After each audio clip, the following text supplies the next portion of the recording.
Sahanavavatu Sahano Bhunaktu Sahaviryam Karavavahe Tejasvinavadhitamastu Ma Vidvishavahe. Om Shanti Shanti Shanti. Topic matter will be verse 3, which will talk about the effects of having no faith in the Shastra or taking it without wanting to believe it because it contradicts our own life experience. So we will see the consequences of that. And then verse 4 and 5 will talk about the essence of the Upanishads. So today we will officially get into the teaching of Advaitam. What is the definition of non-dualism? So, revision, and then we will begin the verses. Chapter 9 speaks about Ishvara Jnanam, that means the knowledge of the total, deals with the higher nature and the lower nature of Ishvara. The higher nature in chapter 7, we have called it Para Prakriti, the reality which is beyond time and space. It is not subject to that which can come and go. This means it is divisionless. It doesn't have divisions. It is changeless. Because if you think about only time and space is what attributes change. It's what attributes division. Something begins and something ends. Thus there is a division. It's absolute. That means there's no higher reality than the higher reality that we're speaking of. And the lower nature, in chapter 7, we have called Apara Prakriti. And this is a reality that is relative to time and space. So this reality and time and space are in the same order of reality. And consequently, it is subject to division and adjustment. So whenever we think of the lower reality, anything in the lower order of reality can change, can divide, can particularize, can vary in intensity, can be modified, and it also undergoes the two conditions of manifest and unmanifest. That means it is here, and then it's not here. And then it is here again, and then it's not. The nature of it is constantly going into manifest and out of manifest, constantly, eternally. Now, per the Upanishad, we call the higher nature Brahman. And the Upanishads calls the lower nature Maya. So we're using different texts, and different texts will cover in different terms. So I'm just bringing it together so we're not confused. And also, chapter 9 is making a promise to impart both the higher knowledge and the lower knowledge. If you remember, the higher knowledge is Vijnanam, which means direct knowledge. That means Aparoksha Jnanam. That means knowledge that is directly ascertained as self. It is not something that I'm holding as an image which I've read in a book and then I'm talking about it. It is I and that are one. Even the statement won't even come up because there will also be another division. And this knowledge is also called Advaitam. So Vijnanam equals Advaitam. And Advaitam means not two, which means it is the higher nature because we said it is divisionless. We cannot divide it. Otherwise, if we do divide it, it becomes lower knowledge, which is called Jnanam. And this knowledge is called Dvaitam, that which can be divided because it has pairs of opposites. It has this and that. So these two knowledges are being revealed in chapter 9. Also, the reason why chapter 9 is called Raja Vidya, we spoke about this last week. Raja Vidya, which means the king of knowledge. Now you're asking, why is this knowledge, Ishvara Jnanam, the king of knowledge?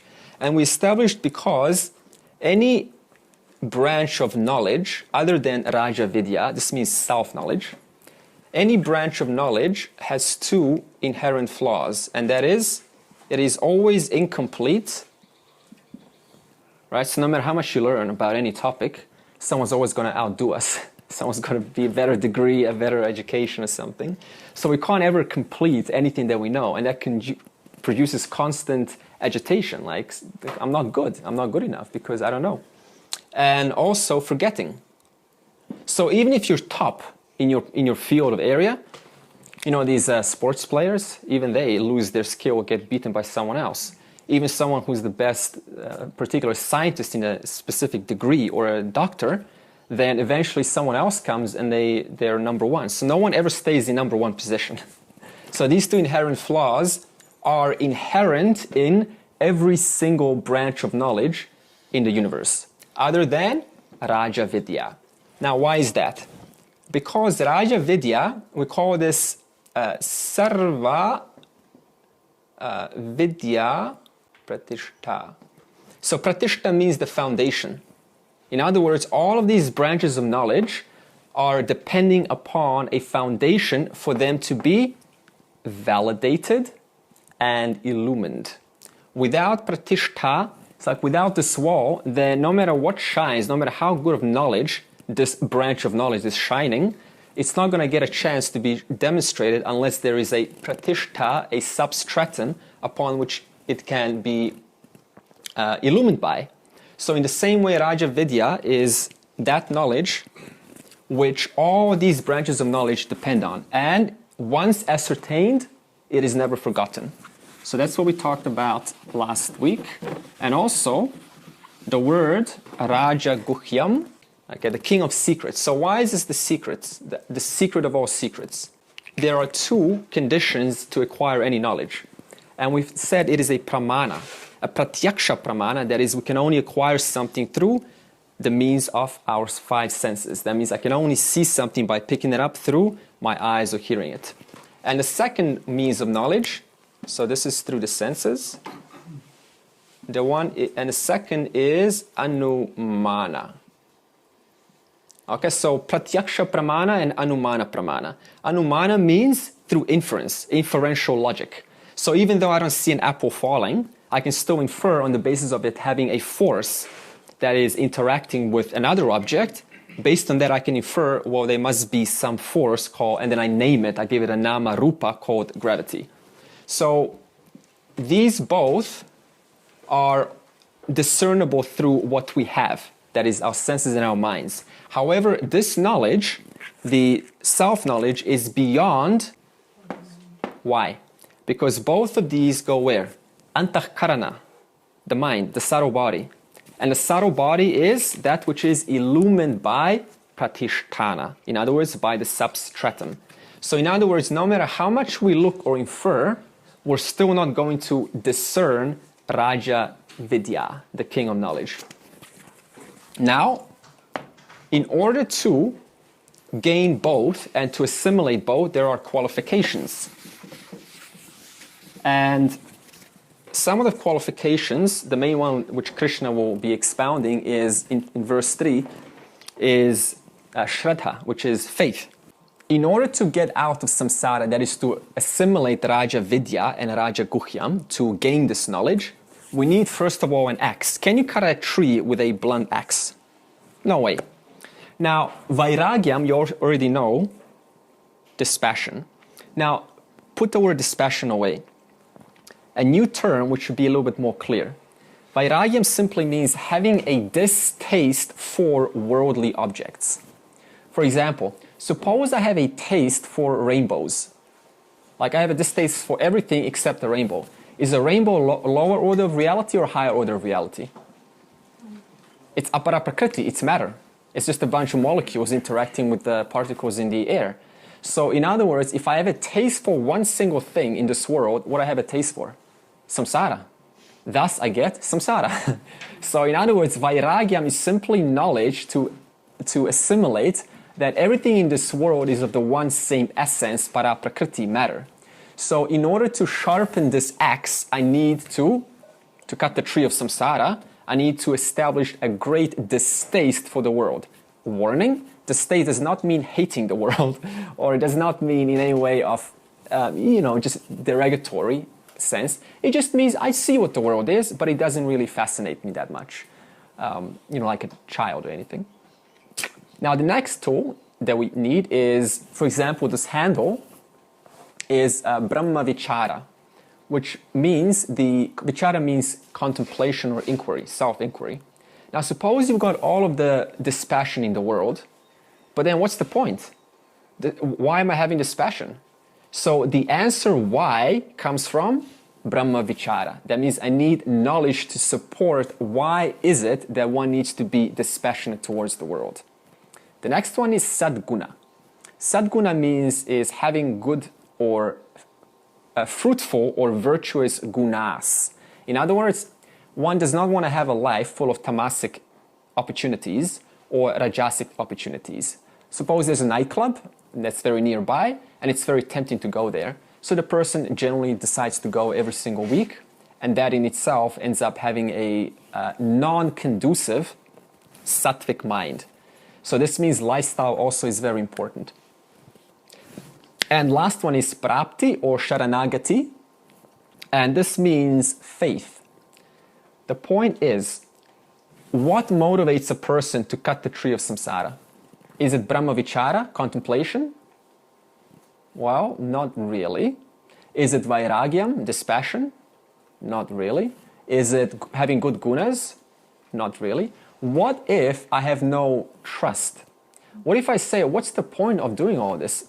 Is it just for this lifetime, or is it just to actually sever the birth and rebirth process?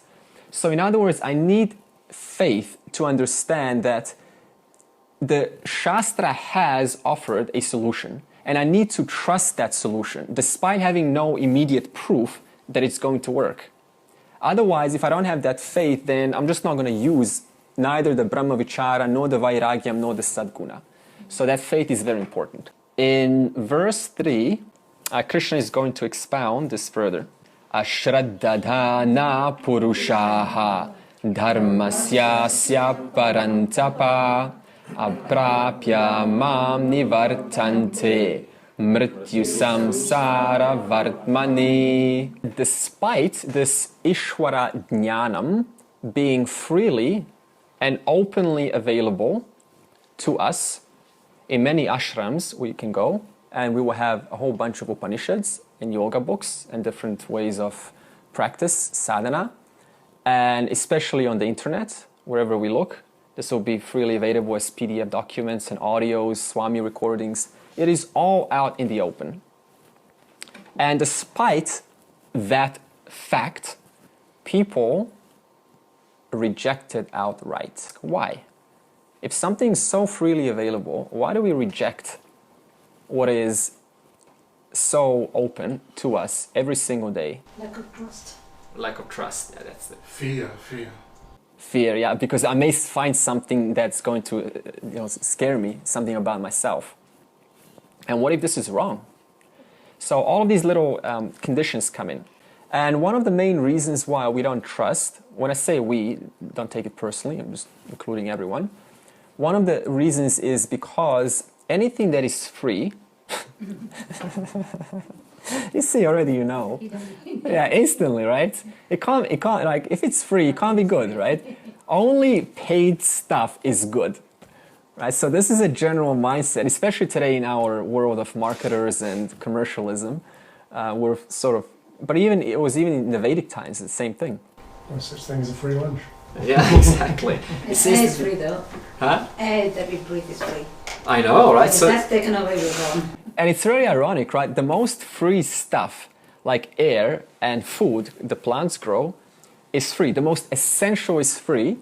And things like, king-size bed, makeup, wonderful vehicle, all of these things are non-essential, and yet they cost. So we seem to take for granted everything that is free and also the most essential. This seems to be the human nature. Another example, what dowry is? So suppose that a boy wants to get married and he wants to accept a girl without accepting any dowry. In other words, dowry just means that when parents offer some value to the boy, just to demonstrate that there's care there. Suppose the boy is willing to get married without dowry. What are the family going to think? Something's wrong with this boy. How can he be so cheaply available, right? So, and then what happens is they reject the boy, unfortunately. So this mentality of, if it costs, it's valuable. It's free? No, it's not. It's nothing there. See, that's one thing why we can't charge for this, because the moment we charge, then ego comes into play, right? There's like an agenda behind the back. There's some silent elephant in the room. So that doesn't cause a genuine teaching. But if you put it for free, then people say, this can't be good, like who would invest their time, right? There's got to be some agenda. They're doing this for some reason. They're trying to, do something in the future. So there's really no way out of it. That's why we say you need faith, right? Well, we can't rationalize it to people. So for such reason, Krishna is going to say, Ashraddhana Purushaha Dharma Syasya. In other words, many lack the Shraddha in the efficacy of Ishvara Jnanam. I don't believe it. I don't believe the effectiveness in this knowledge. I don't think it's going to help my life. I'm going to use something that's going to offer me a quick fix. Then what happens to such people who have lack of faith? Aprapya mam. They lose opportunity to attain me, capital Me, that means Ishvara. That means the unlimited ananda and security. That means the very thing that we're looking for, unlimited security and happiness, is the very thing that we lose the opportunity to be privileged to because of lack of faith. So suppose now you say, yeah, that's fine, but I've got my next life. I can hang out today. I can hang out in this life, go to Disneyland, one more life, why not? It's a valid question, right? Because people sometimes think like this. The answer is, first of all, there's no guarantee that you will be a Manushya, Janma, next birth. That means maybe an animal or an insect. And second of all, even more realistically, is there's no guarantee there's going to be a conducive environment. So one may be reborn, sure, but why should I depend on luck? So that's out of the question. And finally, what is the state of affairs for such a disbeliever? Nivartante mrityu samsara vartmani. I said the word samsara, you can already infer what's going to be the answer. In other words, these folks remain in the grips of spell-binding Maya. They keep receiving more of the same, a new life of sameness. And what do? As Paramarthananda would say, punarapi jananam, punarapi maranam. In other words, they acquire, lose, acquire, lose, acquire, lose. All life like this. And this becomes a struggle for lifetimes until the person finally has some sense knocked into their heads. They also receive fresh doses of things like disease, decay, separation, loss, and then to round it off, death. But then the next life, the same process repeats. So this is the cost of not having faith in the scriptures. O Arjuna, those people who have no faith in this teaching continue certainly in the course of samsara, fraught with death without attaining me. Maya tatam idam sarvam jagat avyakta murtina matstani sarva bhutani nachaham teshvavastitaha. Now Krishna has finished glorifying Ishvara Jnanam in the previous verse, and his primary qualification is Shraddha, which we have discussed previous week, which means, if you remember, except faith, I said another word, Shraddha, or something about the mind. a non-critical mind, which means a mind that instead of arguing, that is quarreling, it instead finds ways to match its own understanding with what the Shastra is saying. That's the heart of inquiry. It is not to be a researcher and say, well, here's what they got wrong, and here's what one school of thought says, and here's how Buddhism is a little more accurate, here's how Taoism says something better. That's not the point. Our job is not to be a researcher. That's a scholar. Our job is to just simply, by faith, okay, they've already done this themselves. Why should I just be another person who does more inquiry into what's right or wrong? And also in verse 1, this Shraddha, non-critical mind, is called Anasuya. Now, do you know the symbolism of Anasuya? Anasuya means, in that case, it meant faith. But it also means absence of ill will, or absence of envy, or absence of judgment. Now, Anasuya is actually, in the Vedic literature, a wife of the sage called Atri. And Atri is a realized sage, and his wife's name is Anasuya. So Atri means is the one who has conquered the three. Now you're going to say the three what? Gunas. The gunas, exactly. In other words, he has conquered the grips of guna. So obviously he has conquered Maya's grip. And also he has conquered the three bodies. That means Sthula, Karana, and Sukshma Sharira. Suppose he has not conquered these three, then the wife becomes, you remove the word an, like Atma, Anatma, Asuya, not Asura or Rakshasa, but Asuya, which means grumbling displeasure. So this is the case if one is at the grips of samsara. Now this doesn't mean wife, it can also mean like the world. So the world becomes a grumbling displeasure for the individual because it is a constant mixture of sukham and dukkham. In verse 4, Krishna is going to expound the essence of the Upanishads. It's going to be between verses 4 to 10, and it's one of the important sections of the entire Gita. So we need to pay attention and take notes down. So he's going to define glories or expound glories of Ishvara, especially of Ishvara's higher nature. And the first definition, you can put on your paper, glory or definition 1 of Ishvara's higher nature. That means paraprakriti or consciousness. And that is avyakta. Avyakta means not perceptible to any sense organs. This means I can't perceive the higher nature. In contrast, the word vyakta obviously will mean perceptible to sense organs. So for example, if object has, when I say object, what do I mean? Lower or higher nature? Lower. Why not higher? Because it's gross. Because we just said avyakta, it is beyond sense perception, so it has to be lower. So if an object has property of sound, then it is perceptible to the ear. If object has property of touch or tactile feedback, then it is known through the skin. If an object has shape or color or form, then it is noticed through the eye.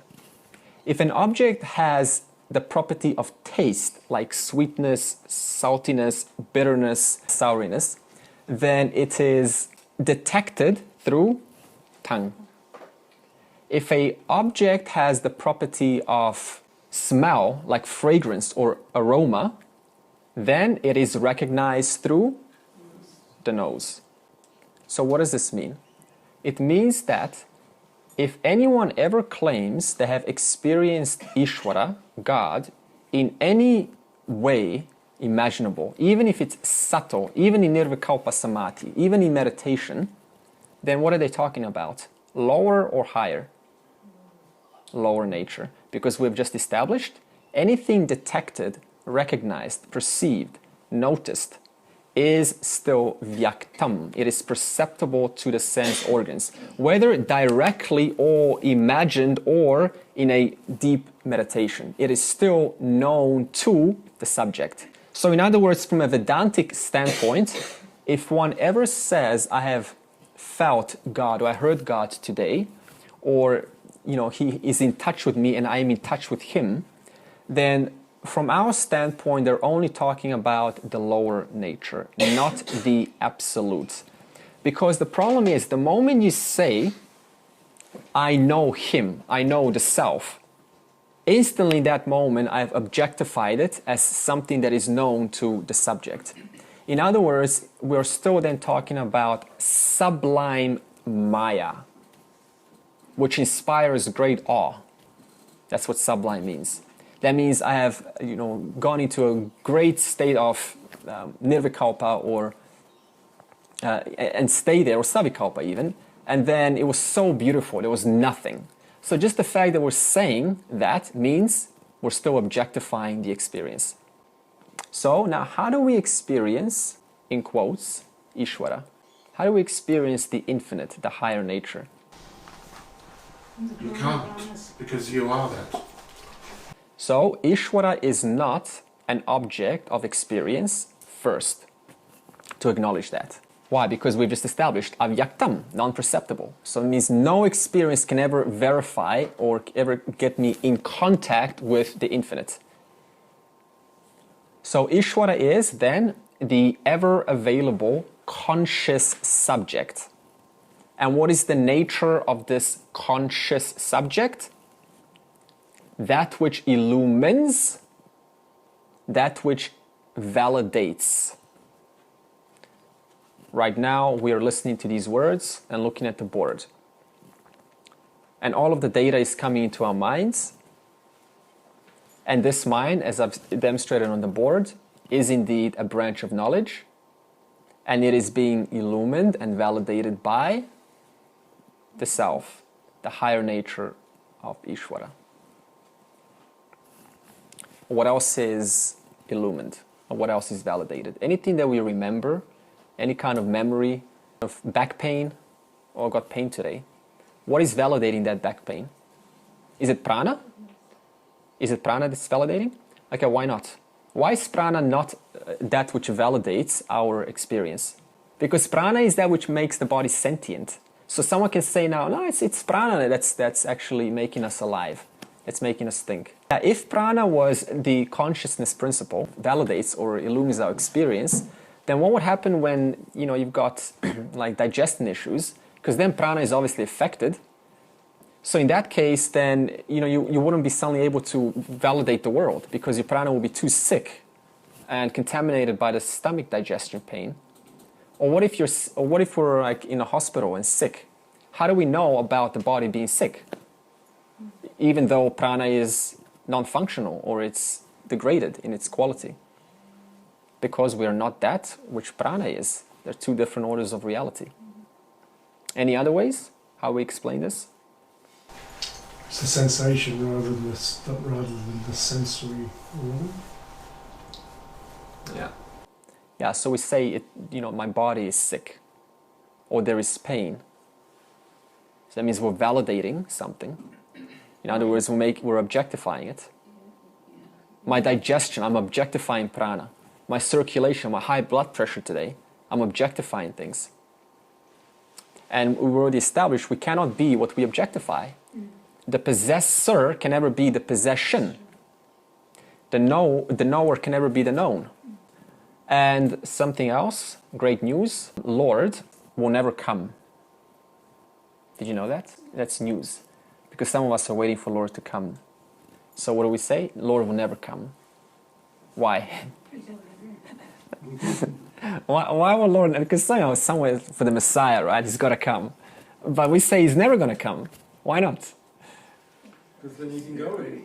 Yeah, because he never left.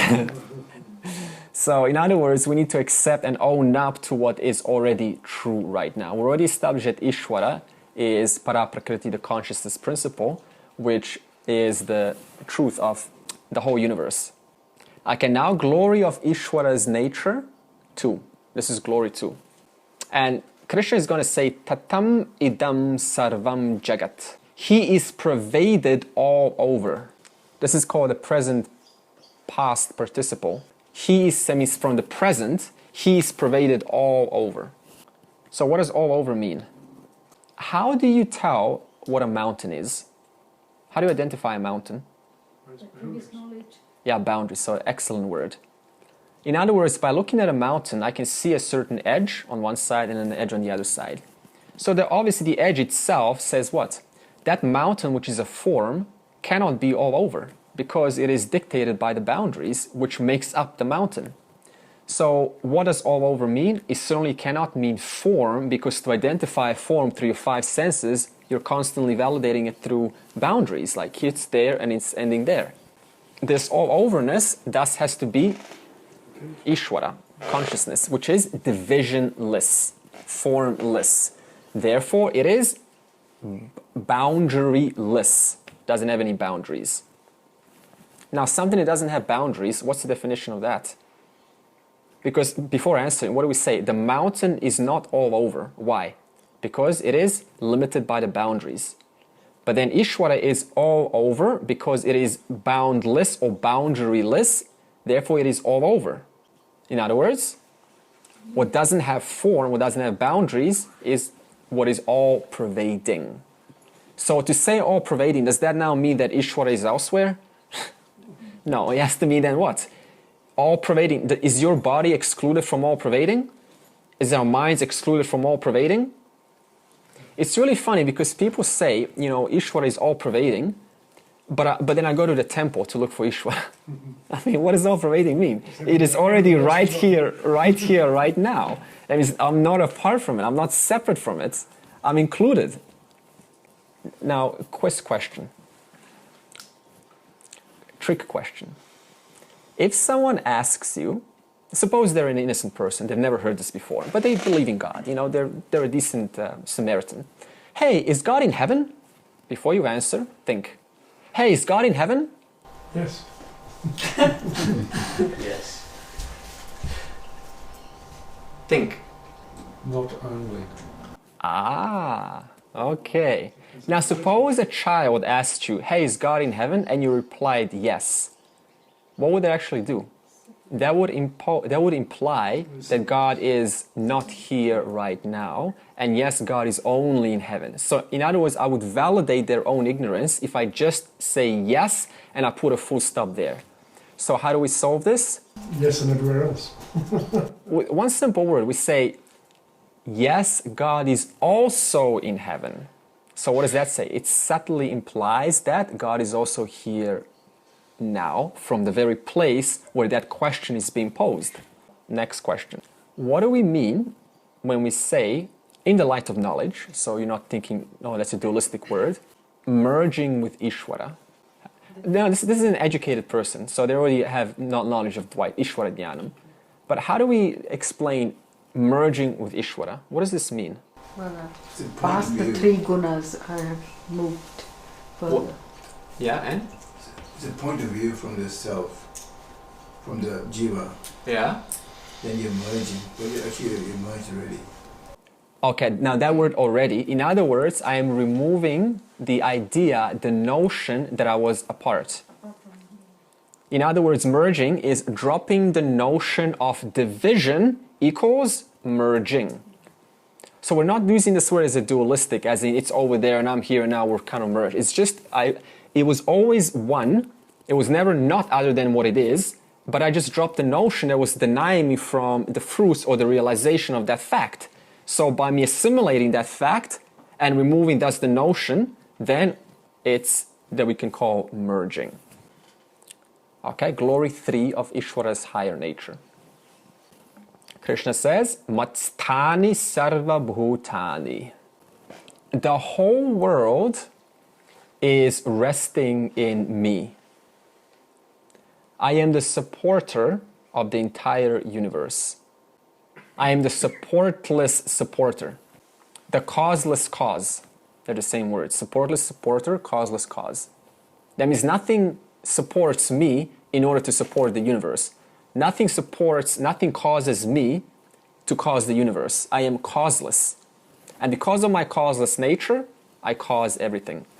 I pervade the universe in my unmanifest. Number one. Remember we spoke about unmanifest number one and number two. Number two is unmanifest aparaprakriti. Number one is paraprakriti, consciousness. That means I pervade the whole universe, the entire world, as consciousness itself. Okay, so glory one, revision. I am formless. Glory two, revision. I am all pervading. Glory three, revision, because I am the supporter of all. Even of those who deny and put the name of Lord down and say, Lord doesn't exist. I am even a supporter of those. Just like the air is a supporter of both the sinner and the saint. Without the air, neither can do what they do. The saint can't bless a person without air. The sinner can't sin and do harm to another without air. So they're both depending on the same principle. In the same way, they both are depending on Ishvara alone. All this universe is pervaded by me, whose form is unmanifest. All beings are in me. Still, I am not in them. Nacha matstani bhutani pashyame yogam aishwaram bhuta brnacha bhutastaha mamatma bhuta bhavanaha. Okay, continuing glory number three. Bhutani namatstani. In fact, the world and beings do not rest in me. World is not in me at all. Does that sound like a contradiction? Krishna said all beings are in me. I'm like space that holds everything. Now this shloka, all beings are not in me. So the question is, how do I resolve this now? Shankaracharya is going to pose a inquiry into this statement, and he's going to say, starting like this. X, just when I say X, it just means any object. X exists. It's manifest. Okay? X exists. Next moment, X doesn't exist. It is unmanifest. Does it exist or does it not exist? It exists in potential or in manifest. Okay, what if I ask this? Where is your cup? Your favorite cup? Now notice how now suddenly the cup came. But before I instigated the question, the thing about cup was virtually non-existent. So one moment it doesn't exist, X is unmanifest, and the next moment it manifests. So the question is, which one is real? Is it real when it doesn't exist, or is it real when it does exist? When it does exist. It's in the mind. But Otherwise it's in the mind. It's memory. No, that's still real. No, because if it does exist, it's what? It is vyakta, it is perceptible to my mind. Because I just said cup, and you said, cup. In other words, it was still known to someone other than the condition of the manifest and the condition of the unmanifest. So from one angle, an object exists. But when the circumstances change, the object no longer exists. In other words, it becomes seemingly existing. Now, what does seemingly existing mean? Where is the cup now? Yeah, it's in your mind. But the moment I change the topic, like your parent, and we start talking about parents and so on, then we recognize that that cup, even though it was visible, it was known, now by the virtue of it no longer being there, it becomes what? Seemingly existent. While it's existent, we call it existent, do we not? We say, yeah, it exists. But do we still call it exists after it no longer exists? No. From that angle, we call it seemingly existent because it existed while it was present. While it was present. As soon as the topic changes, it is no longer present. So then now go, so this object was seemingly existing. It seemed to exist while I was looking at it, but the moment the new moment came, then it went away. Thus, everything we see around us, all appearances are seemingly existing. So this means that I am, says Krishna, speaking as Ishvara, independent of the world.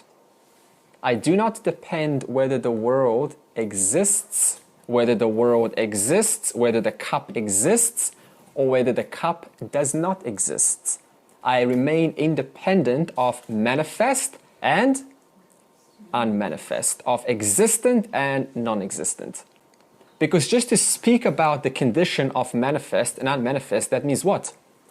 You're other than the condition of manifest and unmanifest. You're other than the condition of existent and non-existent. Is that clear? Okay, example. Is your nighttime dream real at the time of dreaming? Yes. So if there's a nightmare, is it legit? Is it giving you legit emotions? Yeah, we can agree with that? Yeah. I hope that you can remember your dreams a little bit. Okay. So during the dream, we experience authentic emotions. The world is absolutely real. There is no question of even inquiring whether the world is real or not.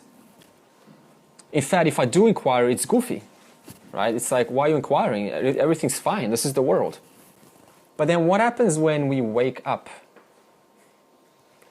That means from a higher standpoint, that world which was just a moment ago completely authentic, completely legit and genuine in what it provided, what it gave me, what I received, in one moment it no longer exists. It existed, and now from a higher angle it no longer existed. In other words, from a lower angle it existed, from a higher angle it seemingly exists. So the higher angle isn't the fact that you're awake, it's the fact that you're aware. For now, we're just going to keep it, the higher angle will be the waking and the lower angle will be the dream.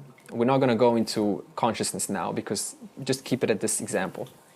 So from the higher angle, that is the waking state, I recognize that the lower angle, reality, was actually seemingly real.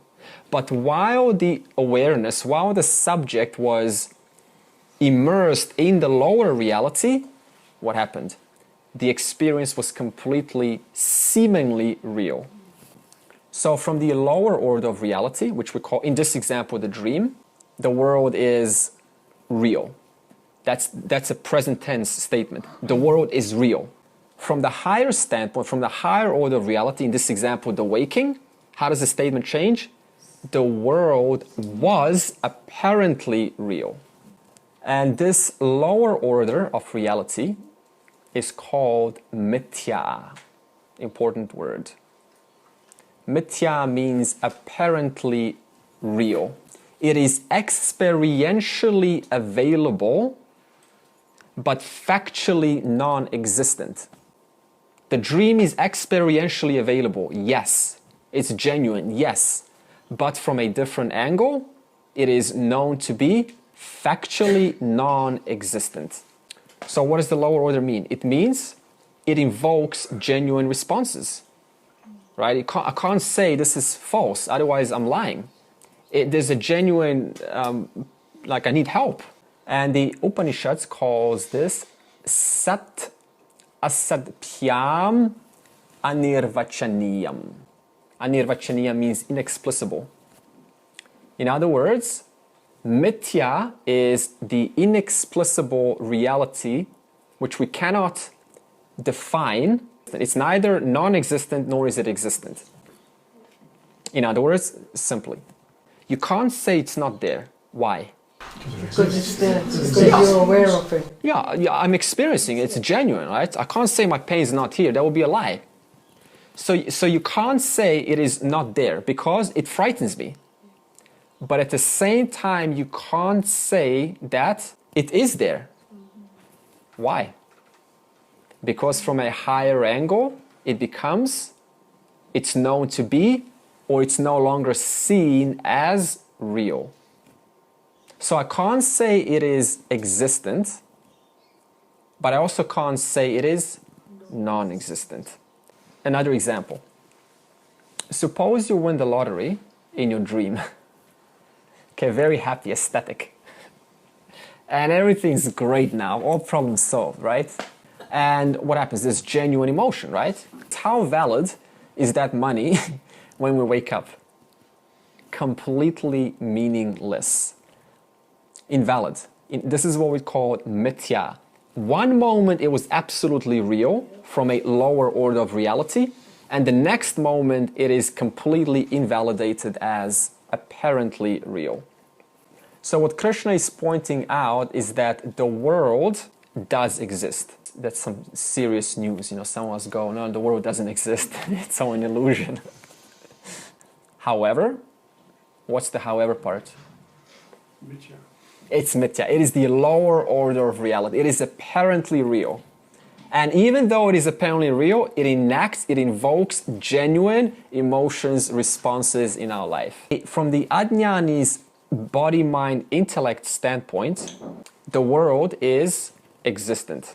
From a Jnani's BMI standpoint, the world is non-existent. Seemingly existent. Why? Because he knows it's changing. Yeah, so in other words, only to their education, Brahma Vichara and all of the qualifications, Vairagyam, they know that even though it seems to be real, it is actually not real.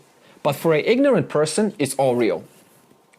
Thus, we put so much investment into the world, making it according to our desires. In other words, the world for both a Jnani and Ajnani is Mithya Jagat. For both of them. Except one of them knows that it is apparent, the other one takes it as absolutely real. It's called Vyavaharika reality. So Mithya Jagat equals Vyavaharika, apparently real, lower order of reality. And from Brahman's standpoint, the world is, what am I going to say? Mithya. Completely non-existent. Is your dream going on right now? No. What dream? Like, I had to bring this topic up for you to even answer that. So the dream is completely non-existent right now. There's no dream. Like, what dream world? In the same way, this world, this Vyavaharika, is completely non-existent from Brahman's standpoint. So concluding the first line, Krishna says, Nacha matstani bhutani pashyame yogam aishwaram. May you appreciate my higher yoga. Higher yoga means higher reality. And this is called Paramarthika or Brahman, the absolute reality. In other words, may you know that from my higher order of reality, from my higher yoga, the lower order of reality, that is the Vyavaharika that we just explained, is non-existent. However, from the Jivatma's point of view, the empirical reality means Vyavaharika, transactional reality, is seemingly existent. Okay, let's summarize the glories. Glory 1 is I am formless. Glory 2 is I am all-pervading. Glory 3 is I am the substratum of the entire universe. So the supporter of the world is the same as this? No. Yeah, I am the substratum or the supporter of the world, yeah. Okay, now we get on to glory number 4. Mama Atma Bhuta Bhavanaha Bhuta Bhrn. Here the Atma indicates the I am, then it's consciousness. I am the Srishti Sthiti Laya Karanam of the entire universe. What does this mean? I am the creator, sustainer, and destroyer of the entire dream world, the Vyavaharika reality.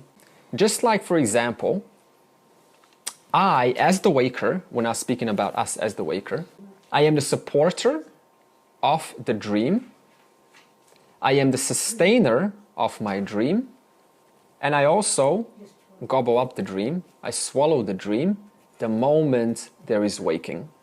So the entire dream world, which I took as real, which I had genuine emotions, and I had genuine confrontations and loving moments, all of that I swallow in one moment.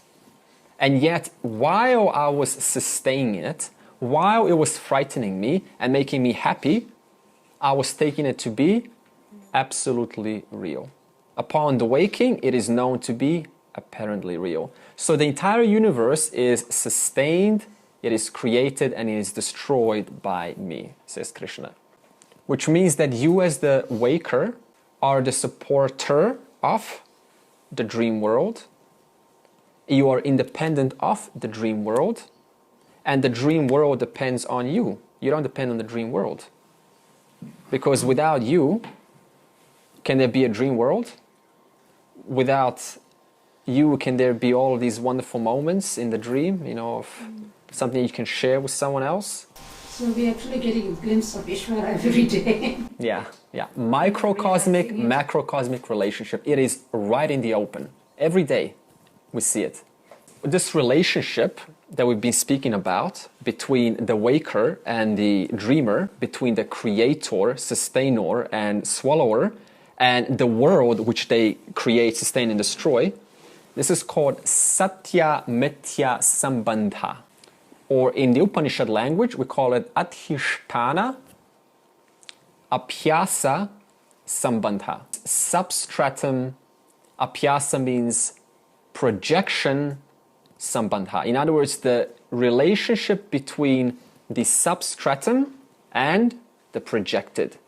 So just like this wall is independent of the projected, this wall we can call Satya, because we said Satya-Mithya. So Satya does not depend on the projection, but the projection depends on Satyam. And thus the Satyam is independent of the Mithya. But since it seems to be like they're one and the same, we call it thus Satya-Mithya Sambandha relationship. For example, it's more down-to-earth language. Suppose we have 20 ornaments on the carpet, and each ornament is saying how I'm better than you. Like I've got more, I've got something bigger. And oh, I want a piece of that ornament, right? That's a beautiful ornament. I want to marry that ornament. Or oh, I don't like that. It's got more like flair than I do. So from the standpoint of each ornament, each one of them is different, no doubt. So the bangle looks at itself different from the necklace different from the ring.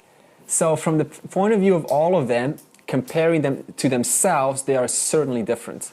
But what are they actually talking about, despite their differences? So every difference they talk about is actually just talking about what? The one same goal which inheres in every single one of their features, which they were quarreling about. So this is what we're talking about. No matter what I say or how I say it, it is still of that one same substance, Satyam. But owing to the power of Maya, it's able to create apparent differences, which I then take as real, and those attributes then I end up talking about. But what am I only talking about? The one same Satyam. And that's Satyam, you are, I am, consciousness. So summary that Krishna is saying is, I am Bhuta Bhavanaha. In other words, I am the projector of the world. I am Bhuta Bharn, sustainer of the projection. Not only do I project the world, but I also sustain the projection. This is the projection. It's being sustained. And also, I am the swallower of the entire whole universe. In one moment, including time and space, in one moment, time, space, differences, it all goes. Just like, for example, the spider creates a wonderful world called the web. You see the web spider? So intricate and complicated and very smart. So very intelligent creature, nimitta karanam, right? The intelligent cause. And out of this intelligent cause, which is also what the web, upadana karanam, the material cause, comes a very well-designed web called the universe. And then if you actually know that spiders not only take their web and project their web, create their web, but they also then swallow their web back into themselves. In other words, as though a spider or like a spider, I create the universe that we're all experiencing now. This is also part of this universe. That part is everything, the writing, your hand, the light, everything, the sound is that projection. I sustain it and I also swallow it in 1 second. Just like you swallow your entire dream. Now let's raise an objection, and this is probably not going to get brought up, but I'll raise it anyway. How is it that Brahman can be without this world when there is a world? Okay, what happens when a Jivan Muktaha dies and they are at one-ment with the whole? What happens to this world? Is that a valid objection? Yeah. Should I bring it up? Yeah, definitely. How can Brahman be free of this world if we have a world? Here's the answer. Right now, at some time in this world, suppose South Africa, where it's dark, there is a person sleeping and having a dream, right? Because it's dark there. And for them, this dream is completely real. Okay, it's valid. They're having genuine emotions and responses to a world which that Jivatma is finding itself in. Understand? Yeah, so far or clear? Are you having that dream? No. No. That's the answer. That's what happens. In other words, we experience it every single day. There is a world, an entire world for someone right now, and yet you're completely free of all of that suffering and all of that sukham dukkham mixture. So in the same way, what's it like for Brahman? It's exactly like you already just seen. This is called Satya-Mithya relationship. In Brahman, there is a Maya power that is able to create a world for those jivas which need to do what? Exhaust their karma, so that never again a new world gets created. Let's put it another way. Suppose you know the story of suppose you're walking, you're tired, and there's a well, and it's twilight, and I want to get some water, right? And then I come near, and then there's a rope that's entangled, and it looks like a genuine snake, right? And it has a genuine what? Response. It creates a genuine response for me. So I create a whole world that coincides with what? My ignorance of that which I'm not seeing. So is that snake actually on the rope? Is there any connection between the snake and the rope? No. Zero connection whatsoever. Is there any connection between Brahman and this Vyavaharika reality? No. Zero connection.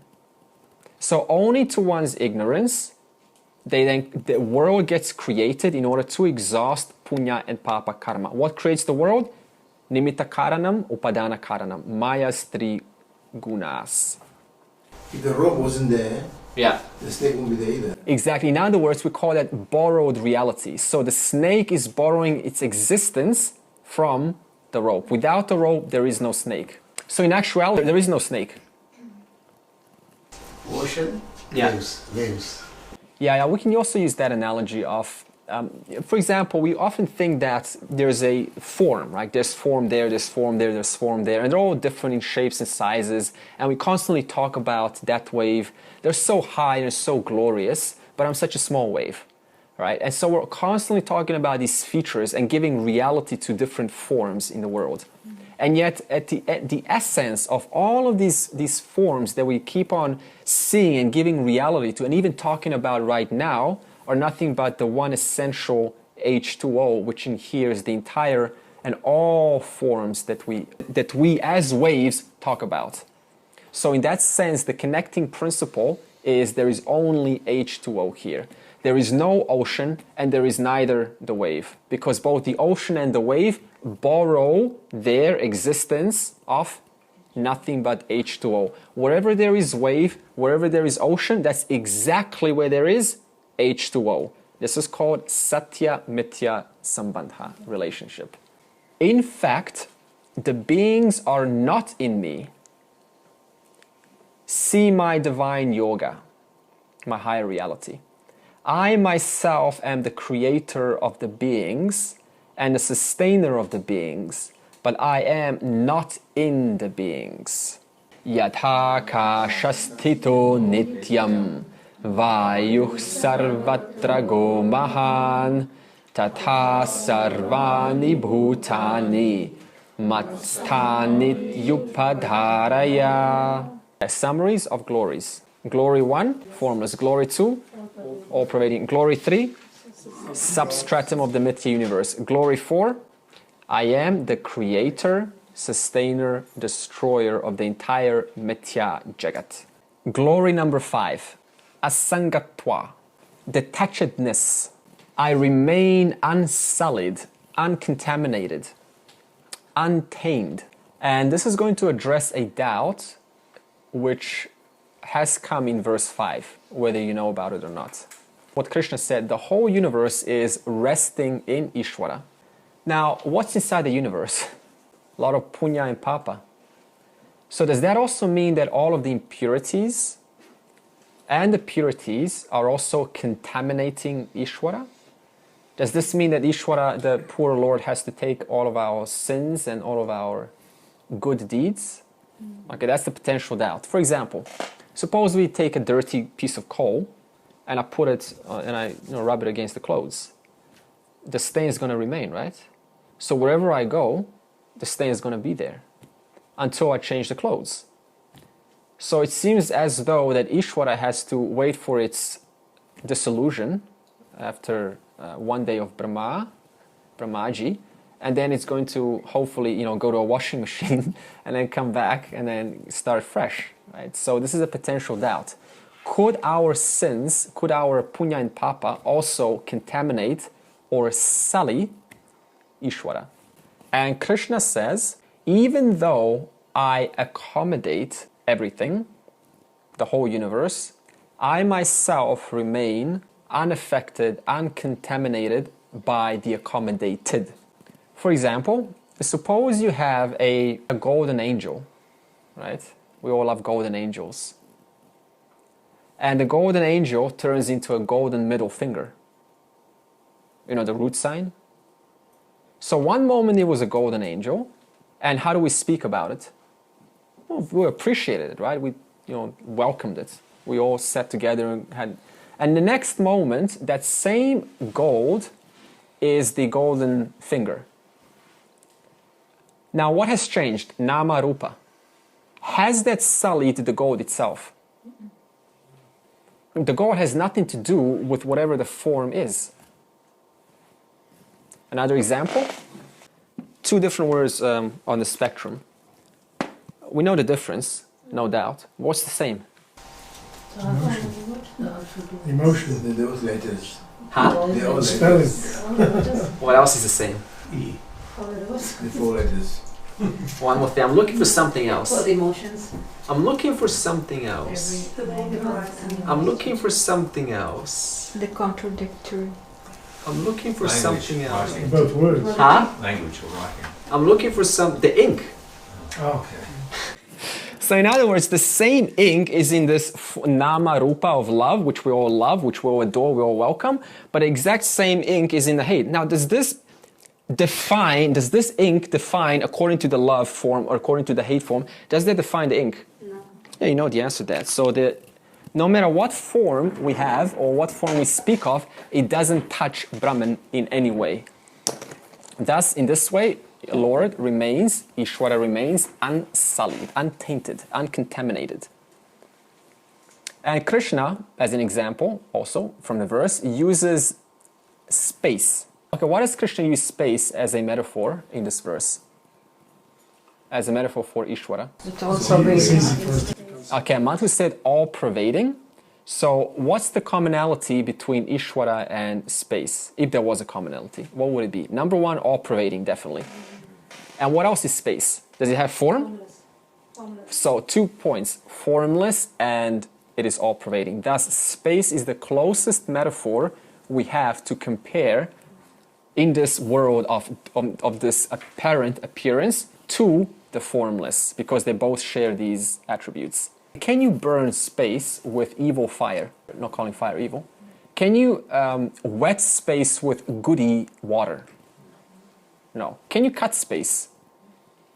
No. So in other words, you can't burn space You can't wet space with goodness. You can't burn it with, contaminations, nor can we touch it in any way, no matter what we do. So in that same way, space remains completely free of whatever thoughts we say about space. We can speak about space, we can have religious wars about space, we can drop atomic bombs about space, and we can have peace negotiations about space. The space care has nothing to do with anything that we do. And in the same way, thus, Lord is neither good, neither bad, neither benevolent, neither malevolent, neither beautiful, neither ugly. Why? Why did I say neither to everything? If you have another word, I'll just say neither that also. It's in everything. Attributeless. Yeah, it's attributeless. In other words, if I say Lord is, because the common things say Lord is loving, compassionate, is benevolent, does that have an opposite? No, it does. Love, hate, compassionate, lack of. So whatever label, saguna label I give it, it is still dvandva. It is pairs of opposites. It has a polarity. It may not be immediately available, but nonetheless it has a polar opposite. In other words, no matter what we define Lord as, it is actually not defining Lord. It's not defining Ishvara. I suppose that's why duality came with the idea of Satan, didn't it? Because that's the Lord of the dark side. Yeah, Satan can also mean desire. The desire that always gets us into trouble and causes a lot of papam. So the summary of the verse goes like this. Air may be contaminated by a foul-smelling or a pleasant fragrance, no doubt. But since air is in space, it doesn't contaminate space itself. Suppose space can get contaminated and there is a foul-smelling odor in space, and space got contaminated. What would happen? Total chaos. There wouldn't be anything left. In other words, if never again could you have a different smell in that same region. It would be like a block, in like the middle of nowhere, and suddenly you walk and you hit this invisible odor. Right? Where are we? Right. It's like you can't put all in total chaos, right? You can put so many sprays and deodorants, it would just remain in one block. But we know that's not true. The moment the circumstances change, space is available to offer something new. In the same way, says Krishna, Sarvani Bhutani Matstani. Good people, bad people, good smells, false smells do not touch me. And the second interpretation of this, to make it a little bit more personal, a little bit more applicable to us, I pervades everything. So suppose there's a red wall here. What do we say? I see red wall, right? Now suppose I repaint the wall and make it blue. What do we say now? Why aren't you saying red wall? Because you are free of the red. You're free of the preceding thought, making space, making way for the new thought. Otherwise, if consciousness was subject to change, then by the time I paint this wall from blue to red, or a new color, then you would still see what? The old color. You could never again see something new. So in the same way, I pervade everything, and yet I stay free of the attributes which I am awareing as my nature being the self. Red wall, I say red. Blue wall, I say blue. Images of beauty, roses, I see that. Images of something other than that, I also see that. I'm always free of what I pervade. Finally, matstanit yupadharaya. May you be convinced of this, please.